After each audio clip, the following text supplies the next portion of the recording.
Greetings. Glory to God in the highest, and on earth, peace to people of good will.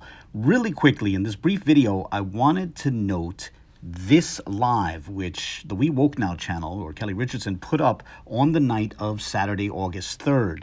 And it spilled over into the morning of Sunday, August the 4th. I actually caught the tail end of this live the night that it aired, or technically the morning it aired. You see, I woke up in the middle of the night in the wee hours of the morning, and I went to, to get like a little late night snack or something to drink or something like that. And I peeked at YouTube and I saw that this show was live. And so I tuned in and, I caught the tail end of it. I don't know, maybe the last 40 minutes or something like that. And I had been meaning to return to that video as the last hour was on the pews.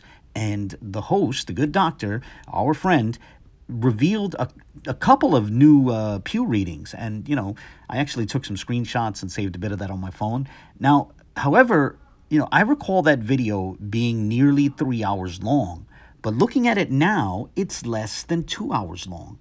And now the whole section at the end, which was on the pews, which presented two new pew readings from the good doctor, that whole section is gone.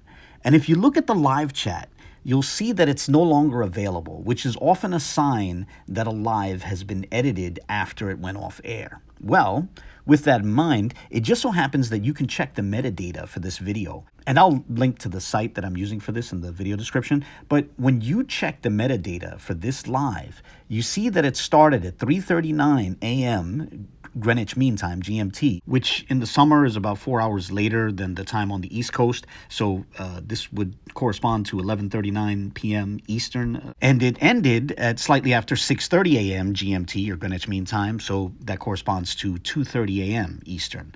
So this show was originally 2 hours and 53 minutes long. Yet now it's an hour and 38 minutes long. So our friend, the host over at the We Woke Now channel, cut off over an hour from this show.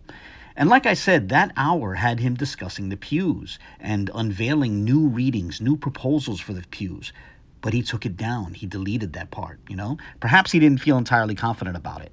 But here's one of the screenshots that I saved from that deleted portion. You see, apparently, without showing the actual pew, he was claiming that a certain pew had the Tetragrammaton on it, but an apparently wildly irregular spelling of the Tetragrammaton, right? He was claiming that this read Yod-He, Wah-Wah-He, and that it was pronounced Yahweh, right?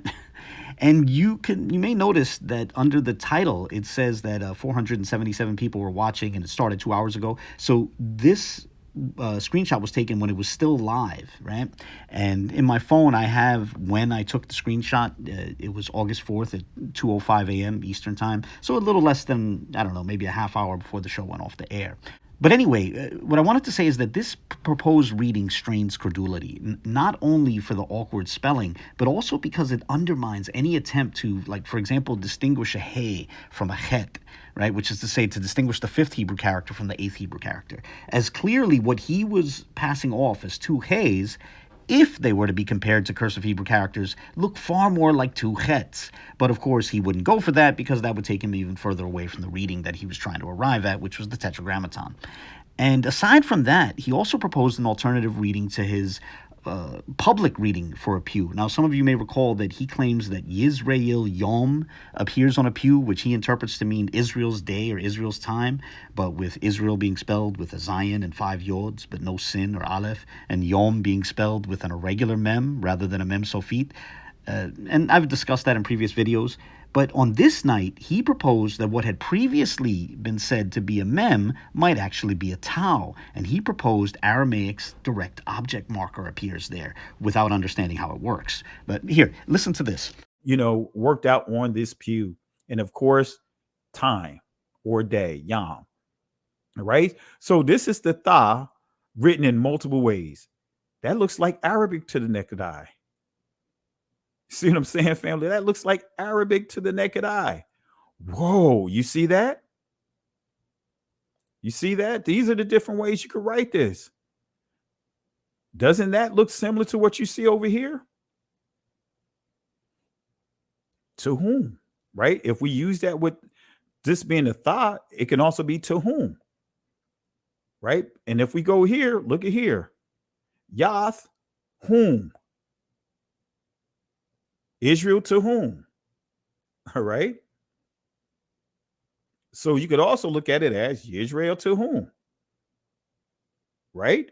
If you want to say that this is a ta versus a tha versus a mayam.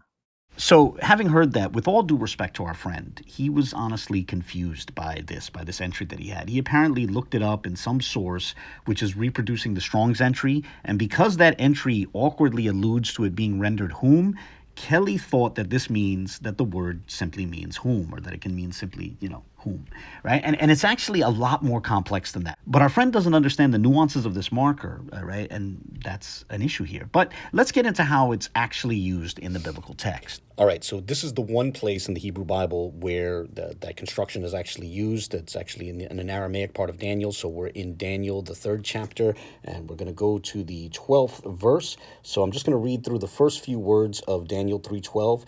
The first word is itai, which literally means exists. It exists. There is. So, for example, for those of you who saw the Passion in the beginning, when Satan is tempting and taunting Jesus while he's in the garden, Satan says laitai, which is basically this word with a negation before it. There is not. There does not exist. There is not.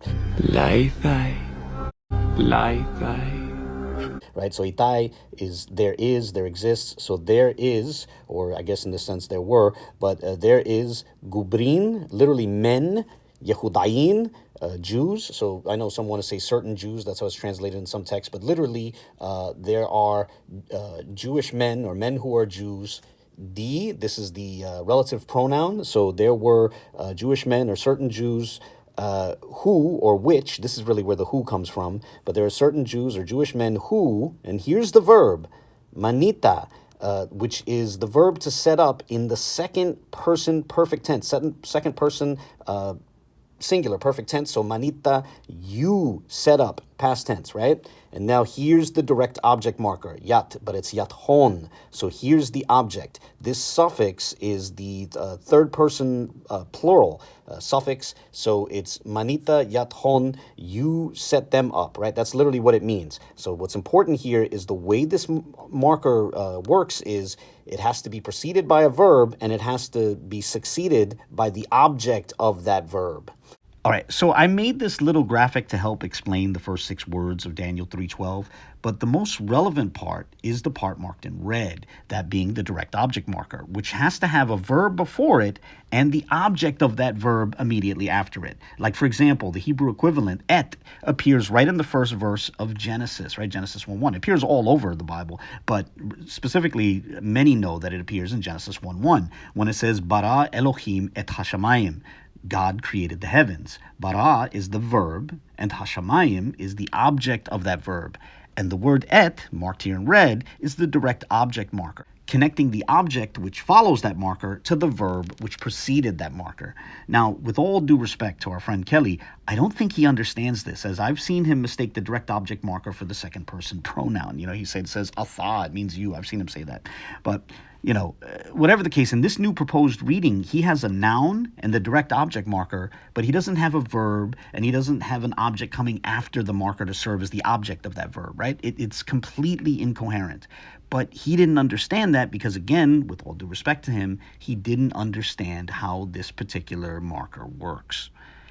But despite that, I think he still had at least a sense that there was a general awkwardness to his proposals overall, as immediately after proposing that, he transitioned to putting this slide on the screen, declaring, quote, "Remember, the slaves wrote these writings under duress. The rules of communication differs under wartime situations. The slaves were at war," end quote.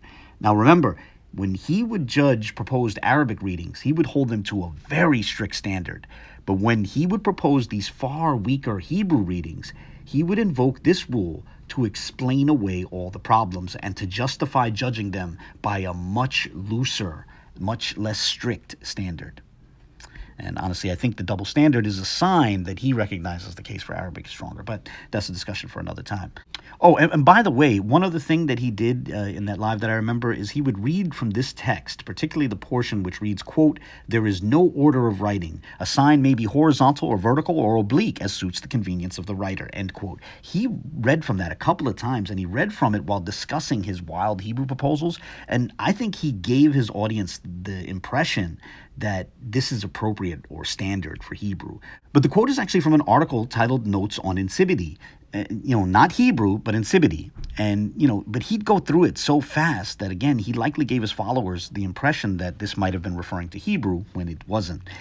But whatever the case, I'll stop this short video here. I just wanted to document the Embargoed Pew readings of the We Woke Now channel, Pew readings which he deletes from his own lives. Pew readings which he briefly shared in the wee hours of a morning in August and then later deleted from the video which shared them, And that's honestly curious, but oh well.